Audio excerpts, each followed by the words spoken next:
kumakain naman si Mr. Dax ng tinola. So, yun na lang muna yung kanyang uulamin for 3 days.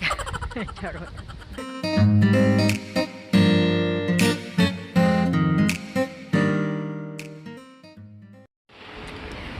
Nandito ako sa labas and pupunta ako sa mart. May bibilhin ako. Ang init na guys, pero yung hangin is okay naman. Mahangin pa, medyo may konting lamig, kaya okay lang. Grabe si si Yobab. Makikichismis lang tayo guys. Grabe si Yobab, yung pambansang baboy. Si Yulin? Nakalimutan ko yung name niya, pero yun si Yobab. Mas kilala siya sa pangalang Yobab. And sobrang insensitive ng review niya. Napapaisip talaga. Alam ko naman si Yobab is nakilala siyang joker. Sobrang nakakatawa siya. Kaya nga yung video niya guys,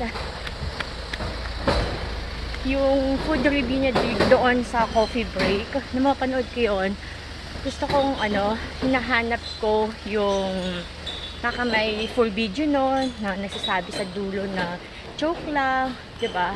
Kasi minsan sa mga social media hindi tayo pwedeng nagtitiwala din sa mga video doon, kasi may mga tao na kinakat lang nila yung video tapos i-upload lang nila yung kung ano yung magiging controversial. Tama ba? Oo, so yun. Kaya sabi ko, baka mayroon siyang video na binawi niya yung sinabi niya doon sa coffee break at nagbigay talaga siya ng maayos na review. Pero, yun daw talaga yung naka-upload sa TikTok niya. So, ayan. Lahat ng tao guys is syempre nagkakamali, diba? Kahit yung mga artista, big influencer, and kung sino pa yan, syempre tao lang din yan, nagkakamali talaga. Pero pag malaking content creator ka, syempre may responsibility ka dyan. Kailangan maging maingat ka talaga hanggat maaari. Maging maingat ka sa mga bibitawan mong salita, kasi may maniniwala sa mga sinasabi mo. So yung food review, hiniwala ko. So yung food review, pag nagpo-food review, okay lang naman maging honest ka, 'di ba? Maging honest ka na hindi ka nasarapan, kahit hindi vlogger or simpleng tao ka lang. Maging honest ka kung gusto mo, kasi mahalaga din 'yun, 'di ba? Pero dapat in a nice way din talaga sasabihin. And hindi porket joker ka, is lahat na ng bagay is joke mo, 'di ba? Lalo na kung may nakasalalay na isang business, binanggit pa niya yung names. So, yun ang mahirap, kasi hindi niya alam kung ano yung magiging resulta nun doon sa binibigyan niya ng review. Kasi sobrang insensitive ng review niya. Baka hindi na pumunta yung mga tao doon sa store na yon, 'di ba? Yung mga ganun ba? Madami maaapektuhan doon sa words natin. Kaya ang sabi nila, words is powerful, 'di ba? So mag-iingat po talaga. So anyway, dito na ako sa store. Aking pink na payong.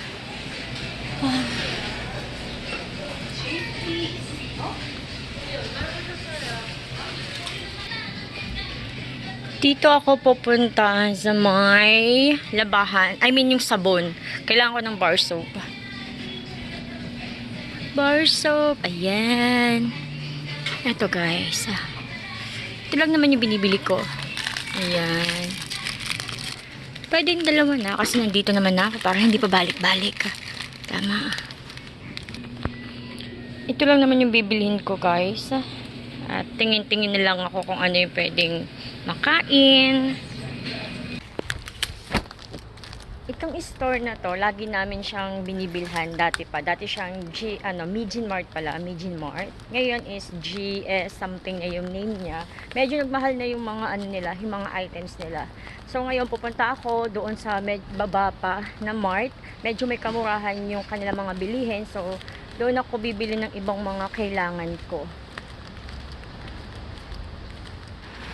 Ganda ng mga roses. So, wow! Ganda.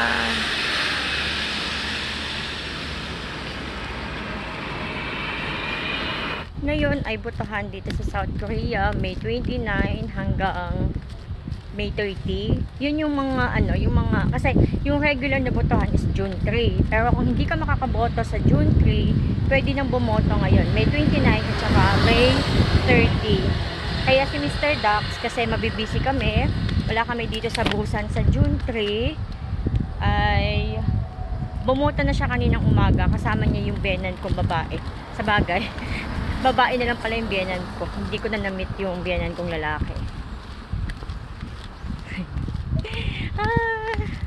Nakakatawa talaga pag nagbablog. Sa totoo lang, mas okay akong mag-vlog dito sa South Korea kumpara sa Pilipinas. Na mas nakakahiya sa Pilipinas pag nasa sarili mong bansa ka. Mas nakakahiya kasi syempre yung iniisip mo lang naman, hindi naman talagang sinasabi sa'yo, pero alam mo yun, palaisip ka na pag nakita ka ng mga taong nagbablog, sabihin nila, ayun ba yung vlogger?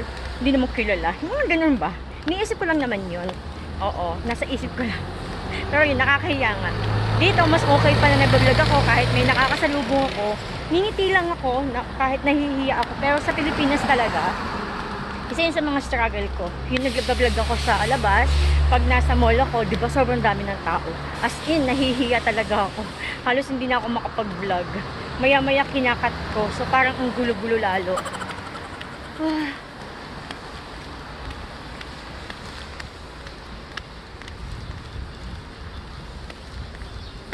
Sobrang init na dito guys. Nung nakaraan meron kaming tour, ano siya, May 18, 19, 20. Grabe ang init. Pero yung hangin ang lamig.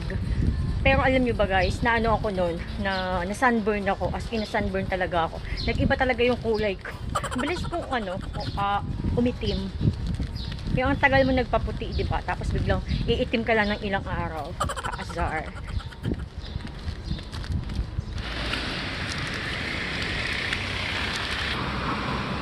Antay muna tayo na mag-green.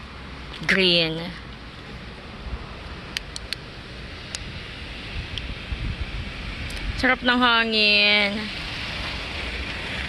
Bibili sana ako nung pusit doon sa pinuntahan kong store. Kaso nga lang, medyo may kamahalan. So, susubukan ko na bumili dito sa sa mart na pupuntahan ko. Titignan ko kung mas mura sa kanila yung pusit.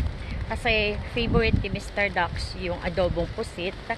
Kaya yun ang naisip ko na sa kanya, i-serve sa kanya ngayong araw na to. Actually nakakagutom na. Nagkape lang ako and ngayon ay almost magta-12 na. Wala pa akong sinaing sa bahay. Nakakagutom.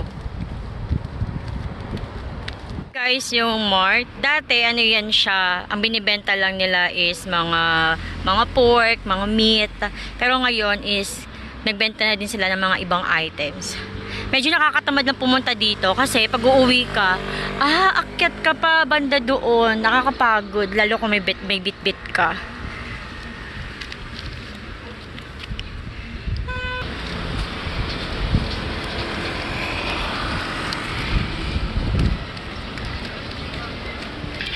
Kuha tayo ng cart kahit hindi naman madaming bibilhin natin. Wait lang. Maliit lang yung store na to. Ayan.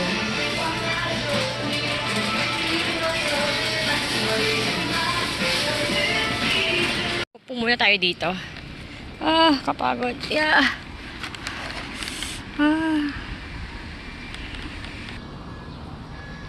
Sayang guys, walang octopus or pusit doon sa isang mart. Kaya tinamad na akong pumunta pa doon sa kabila.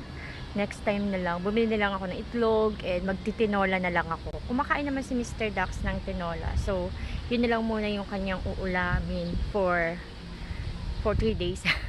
Charot.